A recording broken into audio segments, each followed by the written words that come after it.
Eu sei que se eu te obedecer, e se tua voz eu ouvir, e teus mandamentos guardar, serei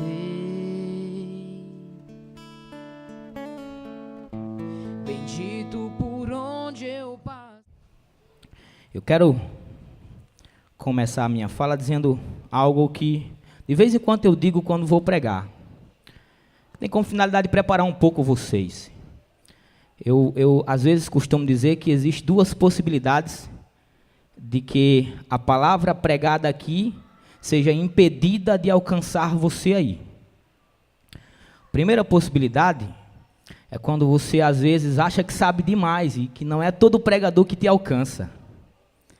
E aí isso é um problema seu, porque a gente sabe que na Bíblia Deus usou até uma jumenta. Por que não vai usar o jumentinho aqui? Não é verdade? Uma outra coisa que pode impedir que a palavra pregada aqui te alcance aí é quando você, ao ouvir aquilo que eu estou pregando, identificar que eu não estou vivendo. Isso é um problema meu. Aí eu peço a você um pouquinho de paciência, não me interrompa daí, mas eu te dou toda a liberdade para no fim desse culto me procurar, chamar no cantinho de parede e me exortar valendo para o meu crescimento. Então essas duas coisas podem impedir, eu espero que nenhuma delas impeça aquilo que Deus colocou no meu coração para o seu coração. Amém? Eu podia dizer que... Vamos ler primeiro o texto. Lucas capítulo 9. Lucas capítulo 9.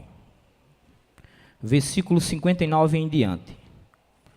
Versículo 59 até o 62. Lucas capítulo 9. Versículo 59 ao 62.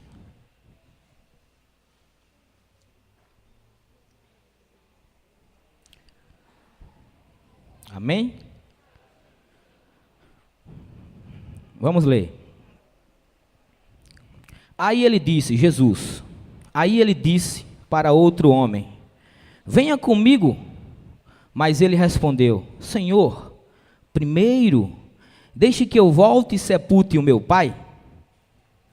Jesus disse: deixe que os mortos sepultem os seus mortos, mas você vá e anuncie o reino de Deus. Outro homem disse: eu te seguirei, Senhor, mas primeiro deixe que eu vá e me despeça da minha família. Jesus respondeu: quem começa a arar a terra e olha para trás, não serve para o reino de Deus. Amém? Eu poderia dizer que essa palavra, ela seria uma continuação da palavra pregada domingo passado, através do irmão Sindomar, que está aqui com a gente. O irmão Sindomar falou de chamado, trouxe o exemplo de Maria. Maria, diante de um grande chamado do Senhor, se sentiu desafiada, mas ela se alegrou e disse sim. Essa noite nós também falaremos de chamado. Esse texto traz isso para nós. Jesus chamando pessoas. Só que diferentemente de Maria, essas pessoas, elas titubearam, deram desculpas diante do chamado do Senhor. Essa é a diferença. Essa mensagem tem como objetivo alcançar 3 tipos de pessoas. Aquelas que estão sendo chamadas por Deus, porém não estão entendendo. Aquelas que entenderam o chamado do Senhor em suas vidas, porém estão dando desculpas. E ainda aquelas que entenderam o chamado do Senhor, aceitaram o chamado do Senhor, porém hoje se encontram paradas e, o que é pior, também dando desculpas. Deixa eu te dizer uma coisa. Se você se encontra dentro de um desses 3 grupos, eu quero te dar 30 segundos para você refletir se você vai permanecer nesse culto ou não. Porque hoje Deus vai tratar contigo e comigo sobre esse assunto. Te dou 30 segundos para você refletir. Você vai ficar ou você vai sair?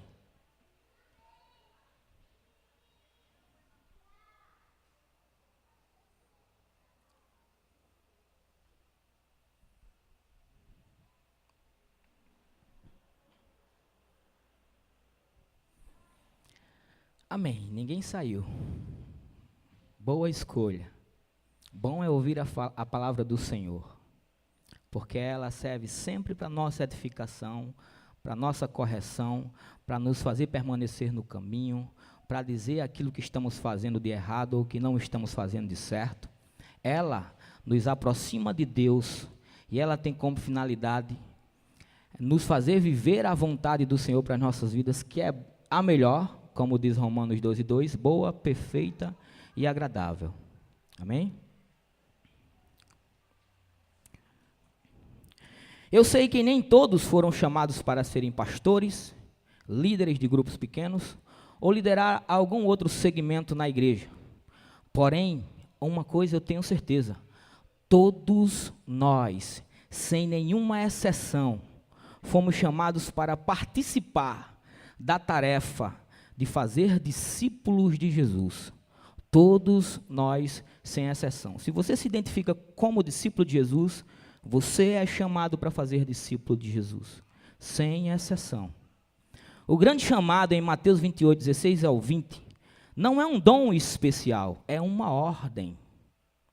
E todo aquele que se vê como discípulo de Jesus, não tem outra opção, senão obedecer a essa ordem. Não existe outra opção. Não existe. Entende, Alex?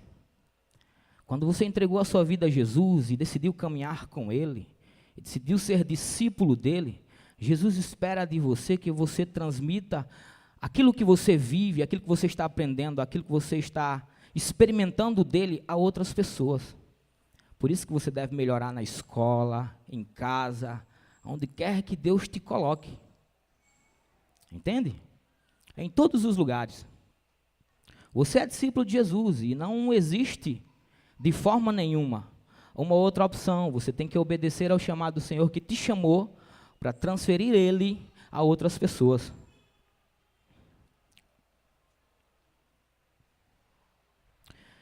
Em João 15, Cristo ordenou que seus discípulos reproduzissem em outros a plenitude de vida que encontraram nele. E ainda em João 15 ele avisou: todo ramo, ainda que esteja injetado em mim, que não dá fruto, o meu Pai arranca e joga fora. Intrigante isso, né? É muito intrigante isso. Todo ramo, ainda que esteja em mim, que não dá fruto, o meu Pai arranca e joga fora. Ele avisou que todo ramo, ainda que esteja em mim e que não dá fruto, ele corta. Ele corta. Eu quero abrir um parênteses aqui nessa pregação. Hoje, quando eu estava meditando e refletindo sobre ela, Deus me fez experimentar, trazendo à minha memória um momento muito bom, muito bom. A gente está falando de frutos, de discipular pessoas, e caberia muito bem esse exemplo aqui. Hoje, vai fazer 8 anos que eu moro aqui em Recife. Desses 8 anos, apenas 11 meses eu fiquei longe do projeto Nova Coqueiral. Cheguei aqui como voluntário. Uma das primeiras coisas que eu fiz foi cortar carne de charque com o Neide na cozinha. E aí passei a ter contato com as crianças, o tempo passou, me tornei monitor de adolescente. O tempo passou, saí, passei esses 11 meses distante, voltei, Deus me oportunizou a voltar de novo. E aí depois me tornei monitor de CPV2, monitor de MQV são adolescentes, CPV2 são juniores, 9, 10, 11 anos. Depois voltei a ser monitor de adolescentes de novo, e hoje sou diretor desse projeto. Hoje sou diretor desse projeto. Louvo muito a Deus por tudo isso, louvo muito a Deus. Deus de fato me honrou, Deus de fato tem honrado. O sim que eu dei para Ele, desde o dia que Ele me chamou. Muitos conhecem aqui a minha história e sabem que Deus um dia me chamou para ser pastor e eu disse sim para Ele. O que muitos aqui não sabem é que Deus espera que eu dê muito mais passos. E eu fico muitas vezes dando desculpas também para Deus. O Williams está aqui, o Williams. Vem cá, cara, por favor. Esse menino é um adolescente do projeto. trabalho do projeto tem sido um trabalho muito intenso. Por causa desse tempo que eu passei, do contato que tive, eu experimentei muitas coisas. E hoje, sendo diretor do projeto, eu percebo o quanto nós precisamos da ajuda da igreja. Porque o projeto funciona, e funciona mesmo, como uma ferramenta de evangelização poderosíssima. Mas o que tem acontecido, isso tem me assustado e assustado os outros monitores, de vez em quando eu compartilho com eles, que muitos desses meninos estão entregando a vida a Jesus, mas não existe pessoas disponíveis para discipular esses meninos. E é aí onde a gente precisa da ajuda da igreja. Como cantamos aqui, há muito para fazer.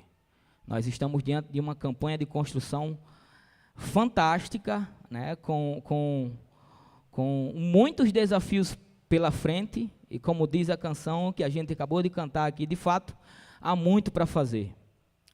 Eu participei, Williams, de um treinamento com pastores e diretores, semana passada, e aí eu pude perceber o quanto eles sofrem com esse tipo de problema. Igrejas que entendem o projeto social como algo à parte da igreja. O projeto é uma coisa, a igreja é outra. Aqui não, a gente precisa entender que o projeto Nova Coqueiral é a Igreja Batista em Coqueiral. Quando a gente está fazendo lá a atualização de banco de dados, que a gente está fazendo alguma pesquisa em relação ao adolescente, o adolescente nem convertido mas ele frequenta o projeto Nova Coqueiral e lá tem uma pergunta: frequenta alguma igreja? Ele diz: frequento. A igreja de vocês. Ele se sente parte daqui, e muitos de nós, às vezes, dividimos isso.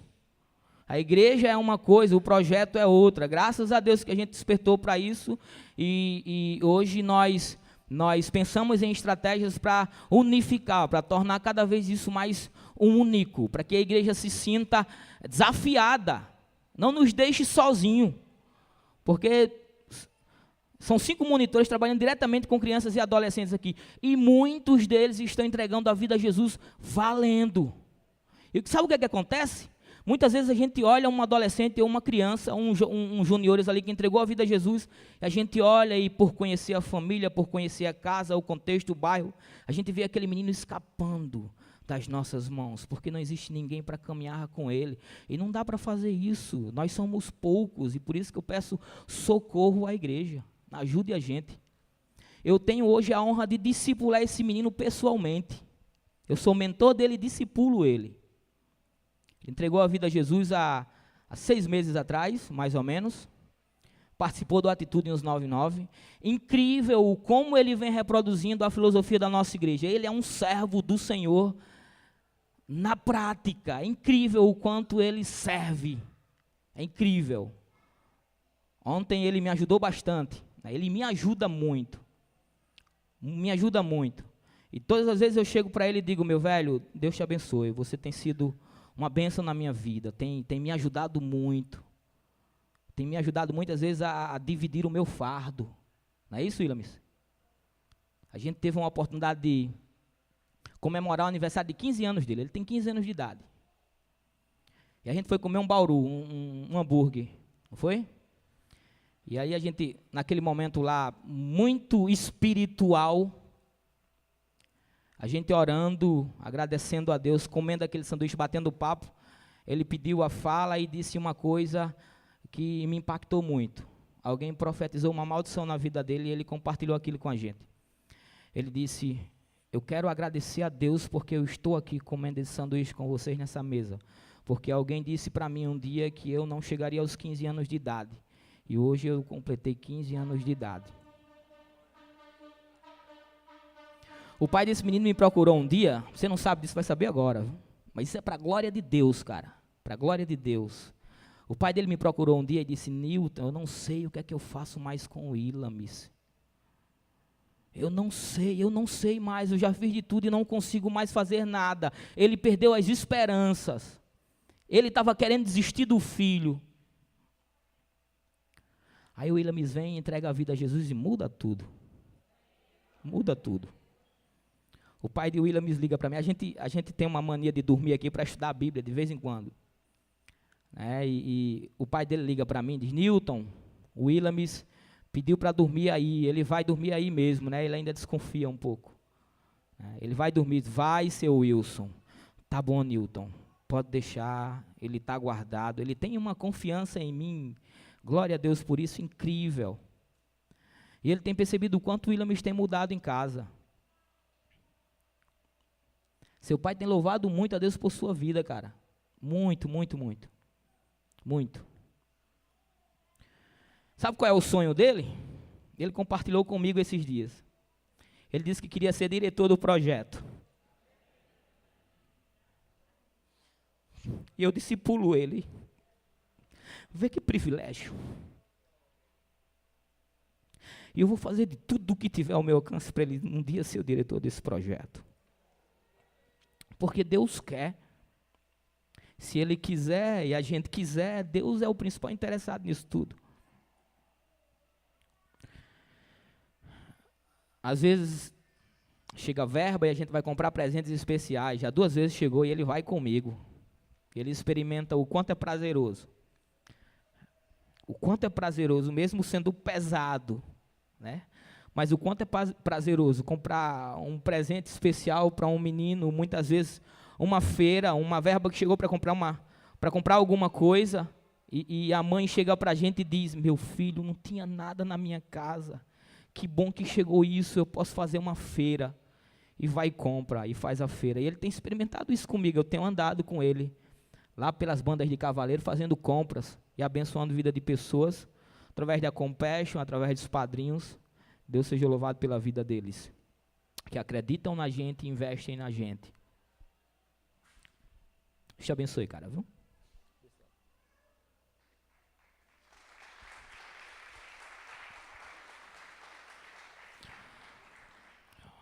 Algumas semanas, 2 semanas atrás, a gente fez um retiro de liderança, lá em Itamaracá, e cerca de 40 líderes participaram, não foi? Em torno de 40 líderes, entre 30 e 40, por aí. Zé Marcos trouxe uma história bem interessante, a história do galo, né, que edificou muito as nossas vidas. O galo cantava e achava que o sol nascia porque ele cantava, mas depois ele percebeu que não era daquele jeito e ficou triste, mas depois ele voltou a cantar e alguém perguntou por que ele estava cantando, e ele disse: eu estou cantando porque o sol nasce. E se animou e voltou a cantar todo dia de manhã. E a gente viveu aquele momento. Zé Marcos trouxe um momento para que a gente refletisse acerca de algumas coisas. Eu quero compartilhar com vocês, porque foi muito edificante para mim. Eu pude sonhar com a minha igreja. Sabe, você já parou para sonhar com sua igreja? Como você gostaria que ela fosse daqui a 10 anos? Foi muito bom, esse momento foi muito precioso. Eu parei, fiquei ali no meu canto e rabisquei. Todos tiveram a oportunidade de compartilhar, menos eu. Não compartilhei, passou, todos compartilharam, eu não compartilhei. É esse seguinte questionamento: a igreja que eu sonho em ser, a igreja que eu sonho, como seria a igreja que eu sonho? E eu escrevi e trouxe para cá para compartilhar com vocês. Eu escrevi o seguinte: eu sonho com uma igreja onde todos estejam empenhados em imitar a Cristo em sua essência. S3H2R, aquilo que a gente vem tanto aprendendo ultimamente. Sonho com uma igreja cuja principal marca seja o amor prático, que está escasso nos dias de hoje, quando é posto em prática, em evidência, constrange as pessoas. Eu sonho com uma igreja onde cada um entenda e pratique o método do discipulado cristão. Discípulo que gera discípulo de Cristo. Num outro momento, ele trouxe uma outra reflexão, uma outra pergunta, uma outra oportunidade. Ele disse: escreva agora, aí no seu papel, descreva a igreja que você é, como ela é hoje, a igreja que somos. E eu escrevi e quis compartilhar com vocês também. Somos uma igreja que escandaliza a religiosidade, porém atrai o pecador. Somos uma igreja hoje, relevante na comunidade. Se a gente deixar de existir, essa comunidade vai sentir falta de nós. Glória a Deus por isso. Quem conhece a história sabe do que eu estou falando. Alguns anos atrás foi totalmente o inverso. Se a igreja parou para refletir e disse, estamos sendo relevantes na comunidade? Se a nossa igreja deixasse de existir, as pessoas sentiriam falta? Sabe qual foi a resposta para a reflexão? Não. As pessoas não vão sentir falta de nós, porque nós não fazemos nada, a não ser nos enclausurar numa parede e nos abastecer a nós mesmos. E hoje, para a glória de Deus, a resposta é outra. Se essa igreja sair desse bairro, dessa circunvizinhança, ela fará falta para a glória de Deus. Somos uma igreja inspiradora. Vocês têm percebido que pessoas de todos os lugares, de todas as partes, têm vindo aqui ou têm chamado Zé Marcos para que ele vá lá e fale da nossa igreja, fale do que Deus está fazendo aqui. Que coisa gloriosa é isso. A nossa igreja hoje é uma igreja inspiradora, inspira outras igrejas. Somos uma igreja com pessoas comprometidas em viver a vida de Cristo, mesmo que ainda esse número seja pequeno, mas nós temos pessoas aqui comprometidas em viver a vida de Cristo. Somos uma igreja com uma juventude promissora. Investimos em nossos jovens e eles nos substituirão à altura para a glória de Deus.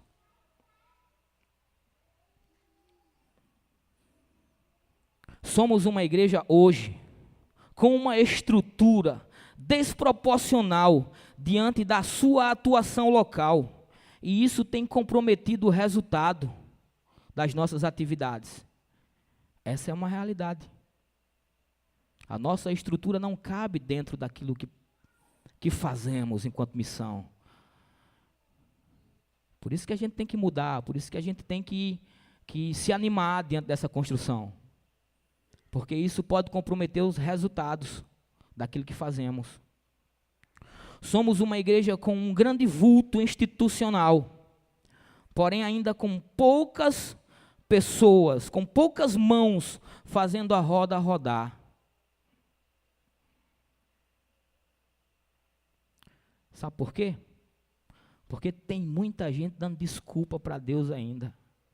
Deus chamando de manhã, de tarde e de noite, e pessoas sem querer se envolver.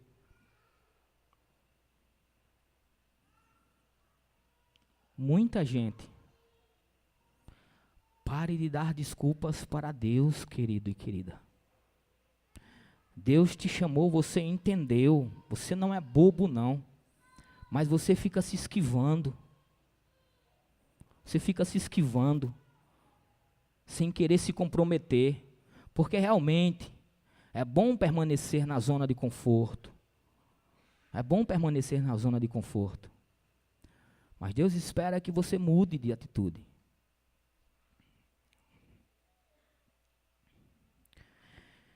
Senhor, primeiro deixe eu ir, deixe eu voltar e sepultar o meu pai. Senhor, primeiro deixe que eu volte e sepulte o meu pai. Essa foi a primeira desculpa. Esse entende o chamado de Jesus, mas tinha outras prioridades. Senhor, primeiro deixe que eu volte e sepulte os meus pais, o meu pai. Não era simplesmente sepultar o pai. Fica claro aqui, que se o pai dele tivesse morrido em pleno velório, ele não estava batendo um papo com Jesus.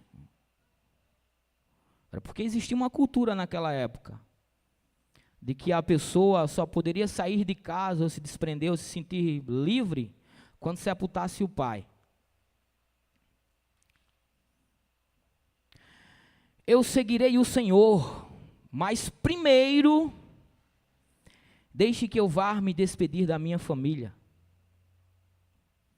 Esse disse sim ao chamado, mas também tinha outras prioridades. E também se desculpou. Não só esses exemplos, mas a Bíblia está cheia de outros exemplos, de várias pessoas apresentando várias desculpas diante de seu chamado, ou de seus chamados. Eu encontro em Mateus 25, versículo 24 ao 25. Esse se desculpa com medo de Deus. Fiquei com medo e resolvi enterrar o meu talento. Não, a obra do Senhor é algo muito intenso. Eu não posso fazer de qualquer jeito.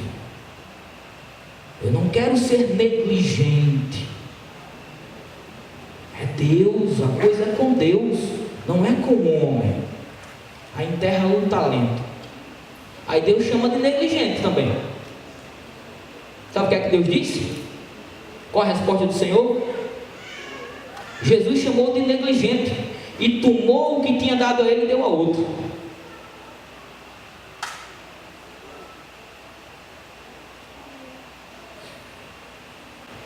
Mateus capítulo 25 também, versículo 44 ao 45. Esses alegaram não conhecer a necessidade. Senhor, quando te vimos com sede, com fome, nu, preso ou doente? Quando, Senhor? Quando foi que vimos o Senhor assim?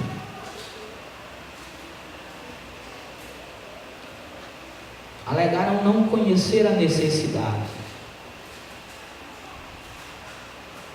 Às vezes eu paro e fico refletindo, a gente não precisa ir longe não, galera, para conhecer as necessidades dos outros não. Aqui bem pertinho da gente. Como eu falei para vocês no começo, hoje eu sou diretor de um projeto. Quando eu recebi o convite, eu fiquei com muito medo. Se eu for diretor, eu vou me envolver muito com processos, eu fui chamado para estar perto de pessoas, e poxa, vai ser ruim para mim, eu não vou ter contato e tal. Mas Deus tinha proporcionado tudo. Deus me oportunizou a manter contato, e com aquele meu jeito, né? Eu só não tive contato diretamente com os meninos de Charlene, que são os meninos de 3, 4 e 5 anos. Mas o resto, até os maiores eu tive contato, porque eu tive a oportunidade de ser oficineiro de futebol. Peguei o CPV 2, peguei o CPV 1, peguei o MQV, peguei tudo. E ainda chamava alguns meninos de Charlene para participar do futebol, e ali eu usava o futebol como ferramenta de evangelização e discipulado, e tive um contato fantástico com os meninos, e Deus me oportunizou isso, porque Ele estava me preparando, e eu fiquei com muito medo de dizer sim, poxa, eu vou sair perto das pessoas.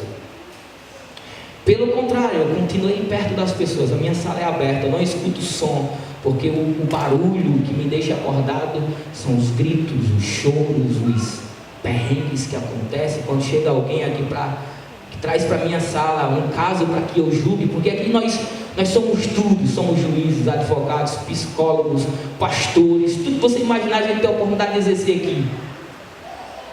E aí muitas vezes eu escuto o barulho fora, sabe? Quando o menino chega eu já sei do que aconteceu. Então eu não gosto de escutar música já por isso, eu trabalho ali ouvindo as vozes das crianças, e isso é muito bom. Muito bom. E do lado do meu birô tem uma cadeira, um acolchoado preto, uma cadeira confortável, porque eu estou tendo a oportunidade de muitas mães e pais sentarem lá para contar os seus problemas para mim, olhando para mim, me vendo como uma pessoa que tem condições de dar ou trazer alguma coisa. Deus seja louvado por isso, porque eu imaginava que ia perder contato com pessoas, e pelo contrário, o meu contato só aumentou, e eu estou muito feliz. Muito feliz. E a gente escuta cada caso, sabe? Outro dia um menino estava vindo para cá, ele era para frequentar, a gente tem um rodízio aqui para organizar, são 336 crianças e suas famílias. E a gente faz um rodízio, então a criança ela frequenta 2 dias, terça e quinta, quarta e sexta, para ver. A gente faz isso para alcançar todos.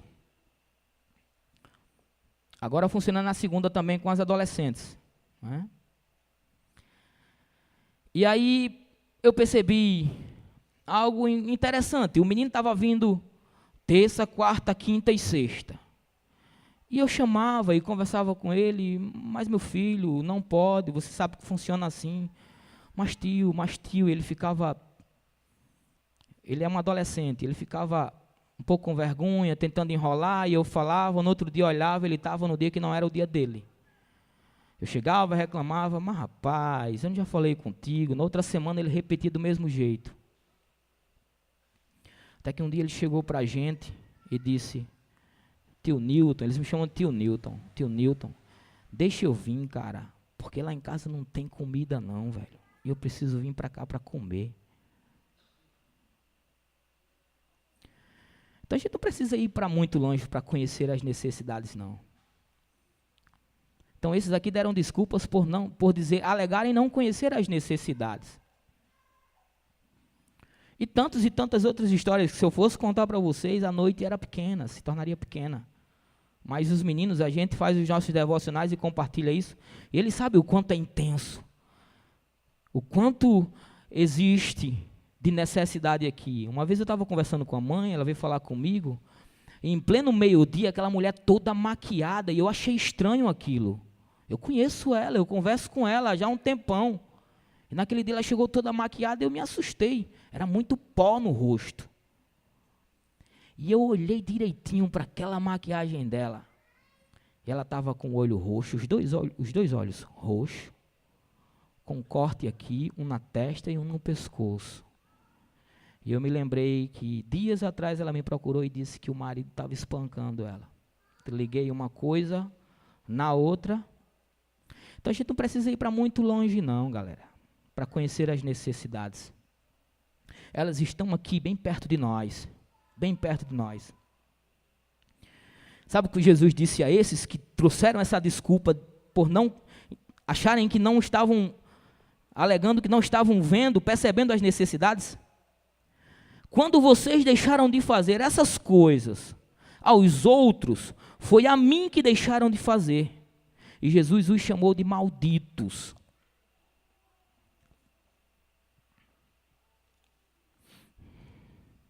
Lucas, capítulo 14, versículo 18 ao 20. São 3 pessoas aqui dando desculpas. Interessante, esses priorizaram os negócios. Diante do chamado de Deus, deram desculpa priorizando os negócios. Um disse: comprei uma fazenda e preciso ir vê-la. Senhor, me desculpe. Que desculpa esfarrapada, viu? Quem em sã consciência compra uma fazenda sem antes ir ver essa fazenda? Comprei uma fazenda e preciso ir vê-la. Me desculpe, Senhor. Me desculpe, Senhor. Comprei 5 juntas de bois e preciso ver se trabalham bem. Essa foi a desculpa do outro. Ainda outro disse: acabei de casar e por isso não posso ir. Abri um parênteses para trazer um ensinamento aos nossos adolescentes e jovens. Cuidado quando vocês forem escolher as pessoas que vocês vão casar. Se esse camarada aqui, provavelmente, eu não sei, né? Eu vou deduzir aqui, talvez teologicamente eu não possa fazer isso. Mas se esse camarada tivesse casado aqui com uma mulher de Deus, que nem Maria, sabe? Ele não daria essa desculpa não, velho. Não daria não. Está entendendo o espírito da coisa? Quando você for casar, se você se sente chamada por Deus, aquilo que eu falei, todos nós somos chamados por Deus. Uns com chamados mais intensos do que o outro, mas todos nós somos chamados. E nós não temos outra opção a não ser dizer sim para esse chamado. Não existe outra opção. Então, quando você for casar com alguém, com um menino ou com uma menina, observe isso. Talvez esse menino ou essa menina não comungue do mesmo chamado que você, mas pelo menos ele não atrapalha, entendeu? Pior é aquele que atrapalha. Pior é aquele que atrapalha. Então se liga aí, quando você for casar com alguém, o Willy, vai atrapalhar o seu chamado, velho? De jeito nenhum, velho. Eu vou fazer esse casamento em nome de Jesus. Faço com gosto. Zé Marco vai deixar.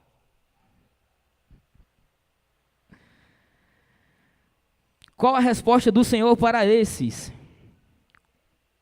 Comprei uma fazenda, comprei 5 juntas de bois, acabei de casar. Me desculpe.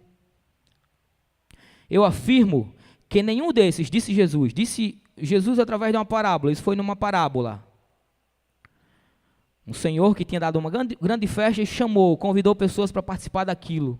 E elas saíram dando desculpas.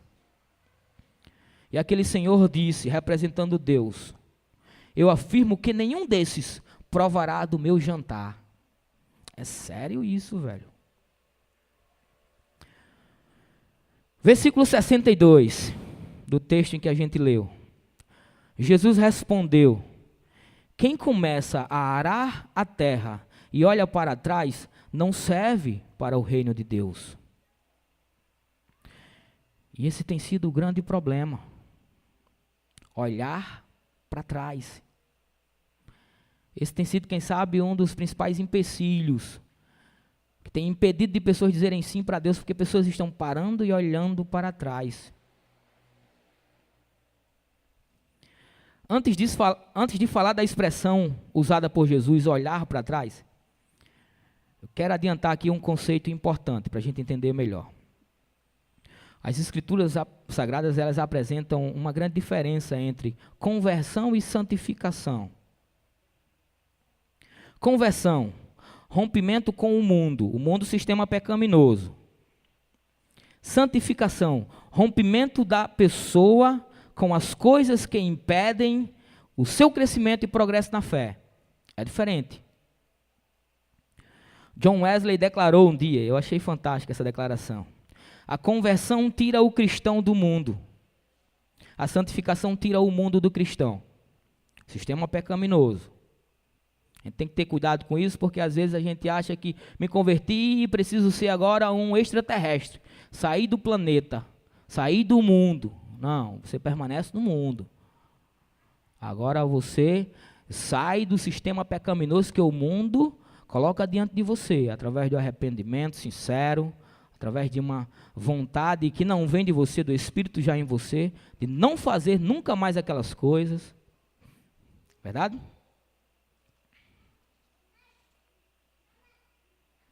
Mas o que significa olhar para trás, na expressão usada por Jesus aqui? Olhar para trás significa sentir saudade das coisas que ficaram para trás. Isso tem impedido muitos de nós em dizer sim para o chamado que Deus faz para as nossas vidas. Jesus usou um exemplo interessante, a mulher de Ló, querendo nos ensinar. Lucas 17:32, Jesus diz: lembrai-vos da mulher de Ló. Ele não quis aqui só mencionar uma passagem do Antigo Testamento. Ele quis que a gente olhasse para esse exemplo com uma finalidade de aprender alguma coisa. Quem conhece esse contexto aqui, entende. Mas eu vou explicar aqui. Ló, Deus anunciou que ia destruir a cidade de Sodoma e Gomorra. Ló era morador da cidade de Sodoma. Ló era morador da cidade de Sodoma. E Deus disse: eu vou destruir. Ló, foge daí, corre. Corre. Quando você estiver saindo daí, eu vou destruir. Estou prestes a destruir. Quando você fugir daí, não olhe para trás. Ninguém olhe para trás. Deus não estava dizendo simplesmente, não olhe para trás. Deus estava querendo dizer o seguinte: não se lembre das coisas que vai ficar lá e que eu vou destruir também. Deus estava querendo dizer isso. Deus estava querendo dizer isso. Deus queria que eles estivessem com um coração despreendido, coisa que não aconteceu com a mulher de Ló. E por isso ela se transformou em uma estátua de sal quando olhou para trás.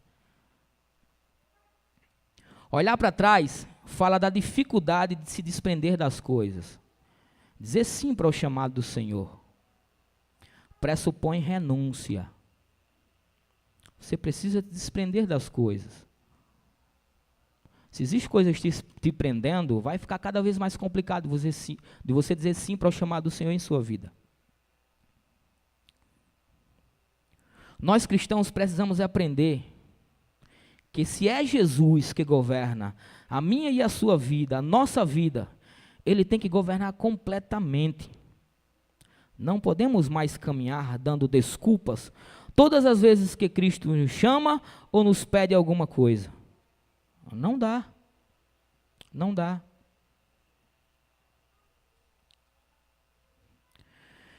Eu acredito que a partir de hoje, devemos firmar um compromisso formal com Cristo, de não darmos mais desculpas para Ele.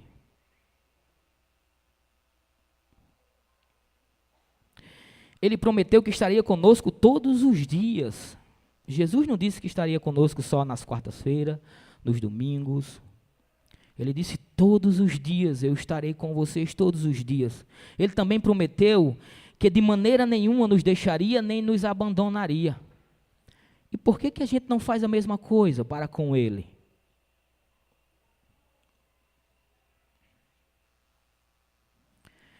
Se Deus prometeu não nos abandonar, por que nós não deveríamos fazer o mesmo? Vamos, a partir de hoje, querido, nos comprometer a não mais darmos desculpas a Deus, a não mais olharmos para trás. A partir de hoje, que essa noite possa ser um marco na sua vida. Que você possa sair daqui comprometido com isso. Chega de desculpas esfarrapadas. Deus está falando com pessoas aqui, pessoas que têm até chamado pastoral, e treme diante do desafio e fica dando desculpas para Deus.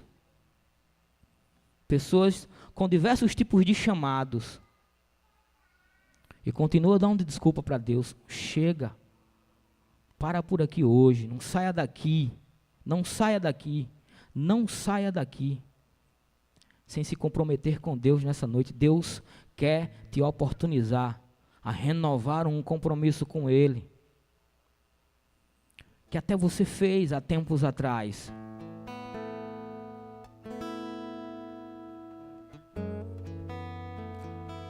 Lembra de onde parastes, arrepende-te e pratica as primeiras obras. Não é assim que diz o texto de Apocalipse? Não dá mais para continuar dando desculpas para Deus. Chega. Há muito para fazer, queridos. Como eu falei para você aqui, constatei com muita tristeza. Existem poucas mãos fazendo a roda rodar. E essas pessoas podem se cansar. Um conselho que eu dou para essas pessoas que estão fazendo a roda rodar: façam discípulos. A vida está corrida, tem muita coisa, está intensa, pare. Semana eu tive a oportunidade de conversar com um pastor, rapidamente, ele chegou para mim e disse: Newton, vida de pastor, a gente tem que aprender a fazer isso, aquilo, e saiu listando uma série de coisas. E quando ele terminou a lista, eu olhei para ele e disse: ainda a gente tem que arranjar tempo para fazer o principal, fazer discípulo, porque a gente vai parar um dia, cara. E se a gente não parar e atentar para isso, nós estamos aqui porque Jesus treinou pessoas, essas pessoas entenderam o treinamento, o método, e treinaram outras, e por isso que nós estamos aqui hoje. Então precisamos parar para pensar e antenar para isso urgentemente. Poucas pessoas fazendo a roda rodar. Nós queremos mais mãos nesse negócio. Vai se tornar leve, sabe? Vai se tornar mais leve. O fardo vai ser dividido. Não espere que as pessoas que você tem trazido na sua mente aí agora, que se comprometem com Deus valendo, não esperem que essas pessoas cansem, não. Cheguem junto dessas pessoas. Há muito para fazer, como eu falei para vocês aqui. Há muito para fazer. Deus nos chama hoje para renovar nosso compromisso e aliança com Ele. Ele nos chama a sairmos da beira do rio. Deus quer que eu e você mergulhe no rio de Deus. Deus não quer te ver na beira do rio, não. Mergulha, dá mais um passo. Está raso demais onde você está. Deus quer te cobrir completamente. Não tenha medo de se comprometer com Deus, não. Você não perde em se comprometer com Deus. Mesmo que aparentemente você tenha que deixar alguma coisa. Mas Jesus disse um dia aos seus discípulos: aquele que perde a sua vida por amor a mim, esse encontrará a vida verdadeira. Então você não perde em se comprometer com Deus. Você já imaginou em plena cerimônia de um casamento, no momento dos votos ali, em que os cônjuges estão se comprometendo, o noivo com a noiva com o noivo, de repente a noiva diz: não, eu não vou prometer ser fiel até o fim. Vai que eu não consiga. Isso é ilógico. Se comprometa com Deus. Ele vai te honrar. Não tenha dúvida disso. Você que ouviu essa palavra, eu quero te convidar a sair do seu lugar agora. Dedé vai cantar uma canção que tem tudo a ver com esse tema, com essa pregação. Eu quero que você saia do seu lugar e venha aqui na frente. Formalizando a renovação do seu compromisso com o Senhor. Para aqueles que disseram sim para Deus, estão dizendo cada vez que Deus pede: sim, Senhor, sim, sim, porque Deus é assim. Quando Ele pede alguma coisa de você, Ele disse sim. Ele disse sim. Achei Éder, um filho segundo o meu coração. Aí Ele vai pedir mais, Éder, de você. Ele não é bobo.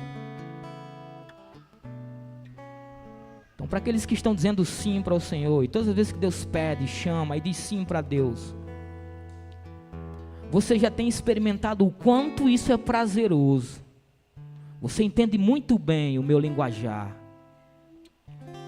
Você tem experimentado o quanto vale a pena morrer para que outros possam viver. Você tem experimentado o quanto valeu a pena chorar para que outros possam sorrir. Então quero que você saia do seu lugar agora e venha aqui. Venha aqui na frente. Enquanto Dedé canta essa canção. Amém?